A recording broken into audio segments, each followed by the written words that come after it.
नमस्कार,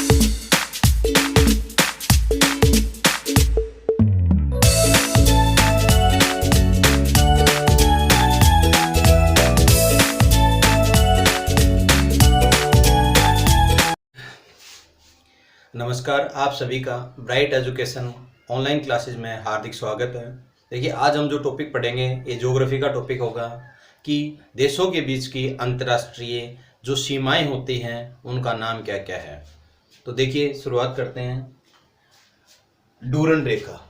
डूरन जो रेखा जो निर्धारित की गई थी, यह रेखा भारत से पहले निर्धारित की गई थी। जब भारत और पाकिस्तान होता था, एक देश होता था उस समय, यानी पाकिस्तान और भारत जब एक थे उस समय अफगानिस्तान के साथ में इस रेखा का निर्धारण किया गया था, डूरन रेखा का 1896 में।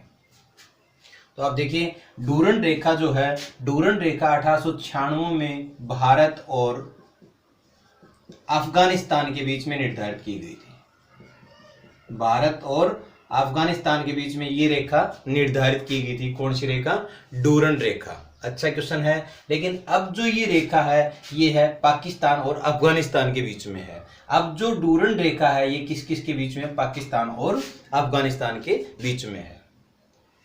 सेकंड जो क्वेश्चन है, मैकमोहन रेखा। जो मैकमोहन रेखा है ये ब्रिटिश भारत, यानी जब भारत आजाद नहीं हुआ था 1914 में, तो उस समय शिमला समझौते के अंतर्गत ब्रिटिश भारत और चीन के बीच में निर्धारित की गई थी 1914 में। तो मैकमोहन रेखा है ये किन किन देशों के बीच में है? वर्तमान में भारत और चीन के बीच में है मैकमोहन रेखा। और इसका निर्धारण कब किया गया था? 1914 में किया गया था।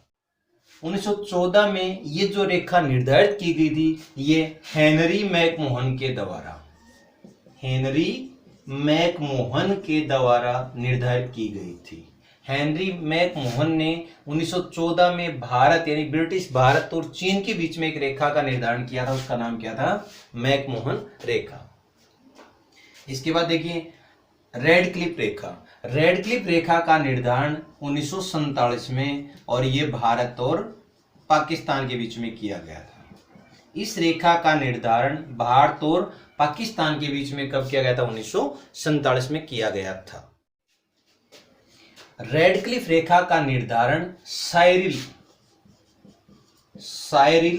रेडक्लिफ के द्वारा किया गया था। साइरिल रेडक्लिफ के द्वारा इस रेखा का निर्धारण किया गया था। रेडक्लिफ रेखा का कब? 1947 में। तो आपको ये भारत की जो सीमाएं रेखाएं हैं, भारत की जो अंतर्राष्ट्रीय सीमाएं बनती हैं, उनके ऊपर 3 क्वेश्चन तो ये बेसिक सत्र में आपको ध्यान रखना है। लेकिन अब जो आपके क्वेश्चन आएंगे ये एसएससी लेवल में, पुलिस लेवल में, रेलवे एग्जाम के अंदर अक्सर पूछे जाते हैं। देखिए, 17वीं जो समानांतर रेखा है ये रेखा होती थी उत्तरी और दक्षिणी वियतनाम के बीच। उत्तरी और दक्षिणी वियतनाम के बीच में कौन सी सीमा रेखा होती थी? 17वीं समानांतर रेखा होती थी। और जब वियतनाम का एकीकरण हो गया ना, उसके बाद में ये सीमा रेखा वहां से हट गई थी। मतलब वियतनाम के एकीकरण से पहले उत्तरी और दक्षिणी वियतनाम को 2 भागों में कौन सी रेखा बांटती थी? 17वीं समानांतर रेखा बांटती थी। अच्छा क्वेश्चन है, उत्तरी और दक्षिणी वियतनाम के बीच में सीमा रेखा कौन सी होती थी? तो क्या बताएंगे? 17वीं समानांतर रेखा। इसके बाद देखिए, 24वीं जो समानांतर रेखा है ये रेखा भारत और पाकिस्तान के बीच में है। भारत और पाकिस्तान के बीच में है और ये कहां पर है? गुजरात के कच्छ में है। कच्छ जो जगह है गुजरात में, वहां पर है। लेकिन भारत इसको कोई रेखा नहीं मानता है, पाकिस्तान इसको एक रेखा मान के चलता है। लेकिन भारत ने 24वीं समानांतर रेखा को कोई रेखा नहीं मान रखा है। तो ये आपसे एग्जाम में ऐसे पूछा जा सकता है कि 24वीं समानांतर रेखा किन किन देशों के बीच में है। तो इस तरह क्वेश्चन आया तो आप बता सकते हैं भारत और पाकिस्तान के बीच में है। नेक्स्ट क्वेश्चन है 38वीं समानांतर रेखा। ये जो समानांतर रेखा है 38वीं, ये उत्तर कोरिया और दक्षिणी कोरिया के बीच में है। उत्तर कोरिया और दक्षिण कोरिया के बीच की सीमा रेखा का नाम क्या है? 38वीं समानांतर रेखा। तो ये क्वेश्चन भी इंपॉर्टेंट है। आगे देखिए, 49वीं जो समानांतर रेखा है ये समानांतर रेखा है यूएस से व कनाडा के बीच। संयुक्त राज्य अमेरिका और कनाडा के बीच की रेखा का नाम क्या है? तो आप क्या बताएंगे? 49वीं समानांतर रेखा। नेक्स्ट है हिडनबर्ग रेखा और ऑर्डनास रेखा। देखिए ये दोनों की दोनों रेखाएं हैं, हिडनबर्ग और ऑर्डनास। ये किन किन के बीच में है? जर्मनी और पोलैंड के बीच में है। तो आप अच्छी तरह याद रखेंगे, हिडनबर्ग रेखा है ये भी जर्मनी और पोलैंड के बीच में है, और ऑर्डनास रेखा है, ये जो डे दोनों में आ रहा है ना, आप इससे याद भी रख सकते हो, पोलैंड का भी डे और हिडनबर्ग और ऑर्डनास का भी डे। इनसे आप याद रख सकते हो जर्मनी और पोलैंड के बीच में दो रेखाएं हैं। कौन कौन सी हैं? एक तो हिडनबर्ग है और एक ऑर्डनास रेखा है। तो देखिए आप कैसे याद रखेंगे, जो हिडनबर्ग रेखा है ये प्रथम विश्व युद्ध में जर्मनी और पोलैंड के बीच में निर्धारित की गई थी। पहले विश्व युद्ध के समय जर्मनी की सेना हिडनबर्ग रेखा से ही वापस लौटी थी। तो प्रथम विश्व युद्ध में जर्मनी और पोलैंड के बीच की सीमा रेखा का नाम बताइए, हिडनबर्ग रेखा होगा। इसके बाद देखिए दूसरे विश्व युद्ध के समय जर्मनी और पोलैंड के बीच में कौन सी रेखा का निर्धारण किया गया था? ऑर्डनास रेखा का। तो आप अच्छी तरह याद रख सकते हो, जर्मनी और पोलैंड के बीच में दूसरे विश्व युद्ध में कौन सी रेखा का निर्धारण किया गया था? ऑर्डनास रेखा। तो आप अच्छी तरह याद रखेंगे, जर्मनी और पोलैंड के बीच की सीमाएं कौन कौन सी हैं? हिडनबर्ग रेखा और ऑर्डनास रेखा। इसके बाद देखिए मैगिनोट रेखा और सीजफ्राइड रेखा। ये भी आप इस तरह याद रखेंगे, मैगिनोट और सीजफ्राइड, ये भी दोनों किसके बीच में है? जर्मनी और दूसरा देश कौन सा है? फ्रांस। ये भी इंपॉर्टेंट क्वेश्चन रहेगा। जो मैगिनोट रेखा है और सीजफ्राइड रेखा है ये भी किन के बीच में है? जर्मनी और फ्रांस के बीच में है। तो देखिए आप कैसे करेंगे, जो मैगिनोट रेखा है इस रेखा का निर्धारण जो किया गया था ये फ्रांस के द्वारा जर्मनी के आक्रमण से बचने के लिए किया गया था। जर्मनी के आक्रमण से बचने के लिए फ्रांस ने किस रेखा का निर्धारण किया? तो आप बता सकते हैं मैगिनोट रेखा। और जो सीजफ्राइड रेखा है, सीजफ्राइड रेखा का निर्धारण जर्मनी के द्वारा किया गया था। सीजफ्राइड रेखा का निर्धारण किसके द्वारा किया गया था? जर्मनी के द्वारा किया गया था। और मैगिनोट रेखा का निर्धारण किसके द्वारा किया गया था? फ्रांस के द्वारा किया गया था। कि जर्मनी के आक्रमण से बचने के लिए फ्रांस ने कौन सी सीमा रेखा का निर्धारण किया? मैगिनोट रेखा। और सीजफ्राइड रेखा का निर्धारण कौन से देश ने किया था? जर्मनी ने किया था। तो देखिए आप इस तरह के जो विविध के टॉपिक बनते हैं ये एग्जाम में अक्सर पूछे जाते हैं। और आपको विशेष इनको याद करने का तरीका क्या होता है, एक तो आप बार बार इनको याद करिए, थोड़ा नोट करके देखिए, रिवाइज करिए, कुछ अपना कोड देखिए। जैसे आपने ये पढ़ा हिडनबर्ग और ऑर्डनास, दोनों का डे देख लेंगे तो पोलैंड के डे से याद रख लेंगे। इसके बाद देखिए मैगिनोट और सीजफ्राइड दोनों को इकट्ठा बोलेंगे, जर्मनी और फ्रांस के बीच में है। फिर ये भी ठीक है कि 24वीं समानांतर रेखा है और एक रेड क्लिफ, ये भी भारत और पाकिस्तान के बीच में। तो आप इस तरह ग्रुप बना करके इनको बार बार रिपीट करके याद करेंगे तो अच्छी तरह आपको याद हो जाएंगे। 1 2 3 come on!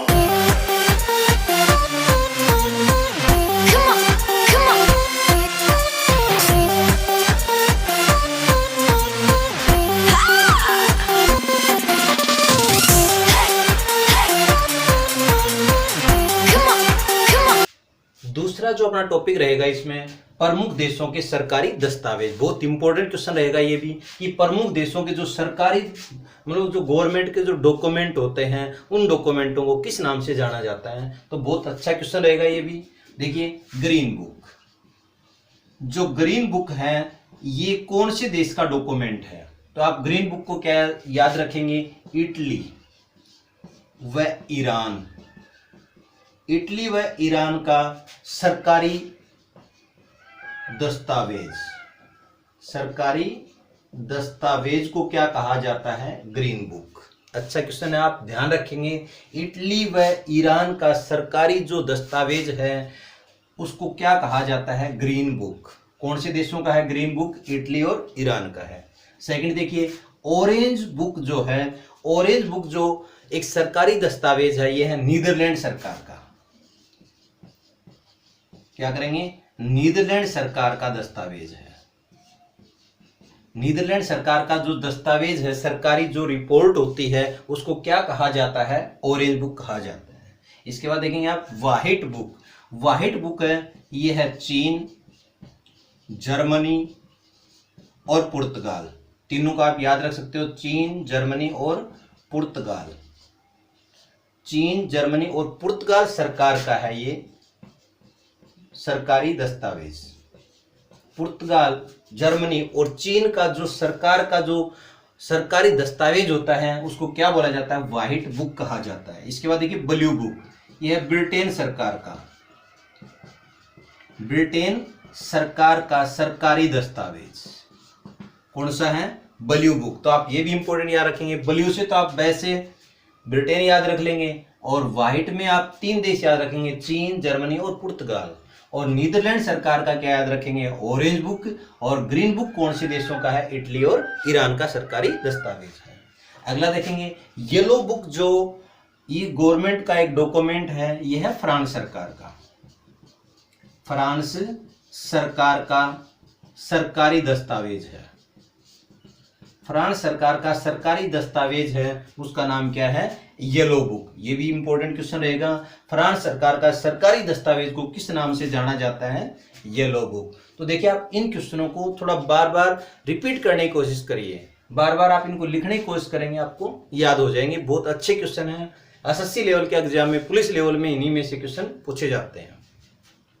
अगला आपका व्हाइट पेपर, भारत व ब्रिटेन, भारत व ब्रिटेन सरकार का किसी विशेष विषय पर, किसी विशेष विषय पर सरकारी रिपोर्ट, किसी विशेष विषय के ऊपर सरकारी रिपोर्ट जो होती है उसको क्या कहा जाता है, व्हाइट पेपर कहा जाता है। तो इस वीडियो में हम आपको 2 टॉपिक करवा रहे हैं, इन दोनों के दोनों टॉपिक में से एग्जाम में क्वेश्चन 100% पूछा जाता है। तो आप अच्छी तरह से क्वेश्चन तैयार करेंगे, और ब्राइट एजुकेशन चैनल को आप अधिक से अधिक अपने साथियों में शेयर करें, अधिक से अधिक आप इसको लाइक करें, जिससे और अधिक आपको हम वीडियो बना करके देते रहें। आशा है कि आप हमारे वीडियो को शुरू से लेकर के अंत तक देखते होंगे।